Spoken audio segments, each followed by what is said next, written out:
முத்தின காயை பயன்படுத்தக்கூடாது. இது வந்து புத்தியை பேதலிக்க செய்யும்.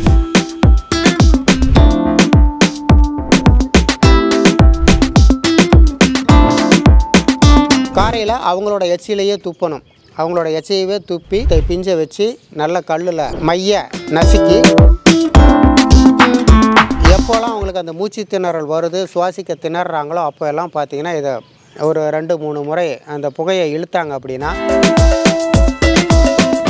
பல பயனுள்ள தகவல்களை தந்துட்டு இருக்கிற நம்ம யோகம் யூடியூப் சேனலை நீங்க இன்னும் சப்ஸ்கிரைப் பண்ணாம இருக்கீங்கன்னா மறக்காம சப்ஸ்கிரைப் பண்ணி வச்சுக்கோங்க. சப்போஸ் சப்ஸ்கிரைப் பண்ணிட்டு பெல் பட்டனை கிளிக் பண்ணாம இருக்கீங்கன்னா பெல் பட்டனையும் கிளிக் பண்ணி வச்சுக்கோங்க. சப்ஸ்கிரைப் பண்ணிட்டு பெல் பட்டனை கிளிக் பண்ணிட்டு ஆல் அப்படின்ற பட்டனை கிளிக் பண்ணாம இருக்கீங்கன்னா அதையும் கிளிக் பண்ணி வச்சுக்கோங்க.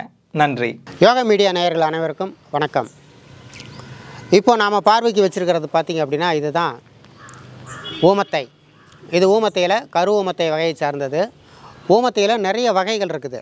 பொன்னூமத்தை, மருளூமத்தை, வெள்ளை ஊமத்தை, கரு ஊமத்தை இப்படி இருக்குது. இப்போ நாம் பார்வைக்கு வச்சுருக்கிறது கரு ஊமத்தை வகையை சார்ந்தது. இப்போ இந்த ஊமத்தை வந்து எதுக்கெல்லாம் பயன்படுதுங்கிறத நான் மேலோட்டமாக ஒரு பார்வைக்கு உங்களுக்கு சொல்கிறேன். இந்த ஊமத்தையில் வந்து பிஞ்சு வரும். இந்த பிஞ்சு வந்து முத்துறதுக்கு முன்னாடியே, அதாவது பூவில் இருந்து கொஞ்சம் பெருசான பிறகு வரக்கூடிய அந்த ஊமத்தை பிஞ்சை வந்து இந்த தலையில் புழுவெட்டு வருது பார்த்திங்களா, அந்த புழுவெட்டு வரவங்களுக்கு காரையில் அவங்களோட எச்சிலையே துப்பணும். அவங்களோட எச்சையவே துப்பி இந்த கரு ஊமத்தை பிஞ்சை வச்சு நல்ல கல்லில் மைய நசுக்கி, அந்த புழுவெட்டு இருக்கக்கூடிய அந்த சொட்டை இருக்கிற இடத்துல மட்டும் டெய்லி தடவிட்டு வந்தாங்க அப்படின்னா நிச்சயமாக அவங்களுக்கு அந்த புழுவெட்டு சரியாகும். முத்தின காயை பயன்படுத்தக்கூடாது. இது வந்து புத்தியை பேதலிக்க செய்யும். நான் சொன்னது பிஞ்சு மட்டும்தான். பூவிலேருந்து வெளியே வந்த தருணத்தில் இருக்கக்கூடிய முத்தாத பிஞ்சு தான் நான் வந்து மருத்துவத்துக்கு சொல்லியிருக்கேன். அடுத்தது பூ எதுக்கு பயன்படுது அப்படிங்கிறத நான் சொல்கிறேன்.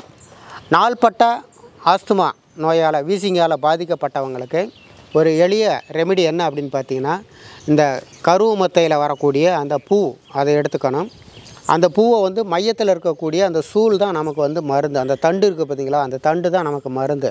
அந்த பூ இதழெல்லாம் எடுத்துடணும். இந்த தண்டை மட்டும் நாம் வந்து நிழலில் உலர்த்தி காய வச்சுக்கணும்.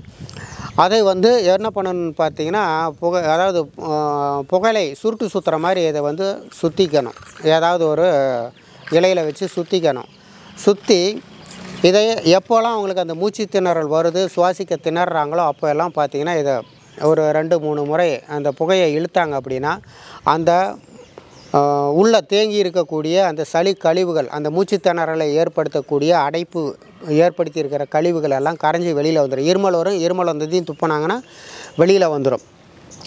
அதுக்கு பிறகு அவங்களோட சுவாசம் சரியாயிடும். இது வந்து பார்த்திங்கன்னா ஒரு முறை இது செஞ்சாங்கன்னா 2-3 நாளைக்கு அந்த கம்ப்ளைண்ட்டு வராது. இது வந்து ஒரு தற்காலிக தீர்வு, இது நிரந்தர தீர்வு கிடையாது. அதுக்கு அடுத்தது இந்த இலையில் பார்த்திங்க அப்படின்னா வாத நோய்களுக்கு, மூட்டு வலிகளுக்கு வந்து தைலம் காய்ச்சலாம். இந்த இலைச்சாறை வந்து இடித்து எடுத்துக்கணும். இலைச்சாறு இடிக்கும்போது பார்த்திங்கன்னா ரொம்ப கவனமாக எடுக்கணும். அல்லது கைக்கு க்ளவுஸ் போட்டுக்கிட்டு தான் இடித்து இந்த சாறை பிழியணும். ஏன்னா இது எல்லாமே விஷத்தன்மை உள்ளது. அப்போது இந்த இலைச்சாறு இது கூட தழுதாலை, நுணா, முடக்கத்தான் இது மாதிரி இலைச்சாறுகளை இடித்து அது கூட கொஞ்சம் நல்லெண்ணெய் சேர்த்து தைலப்பதமாக காய்ச்சி தடவி வரும்போது பார்த்திங்கன்னா மூட்டுக்களில் வரக்கூடிய வீக்கங்கள், வலி இது மாதிரியான பிரச்சனைகளை வந்து தீர்க்கக்கூடிய தன்மை வந்து இந்த ஊமத்தைக்கு இருக்குது. இப்படிப்பட்ட ஒரு அற்புதமான மூலிகை பதிவை வந்து இன்றைக்கி நாம் தெரிஞ்சிருக்கோம். அடுத்து ஒரு நல்ல பதிவோடு உங்களை சந்திக்கிறேன். நன்றி, வணக்கம்.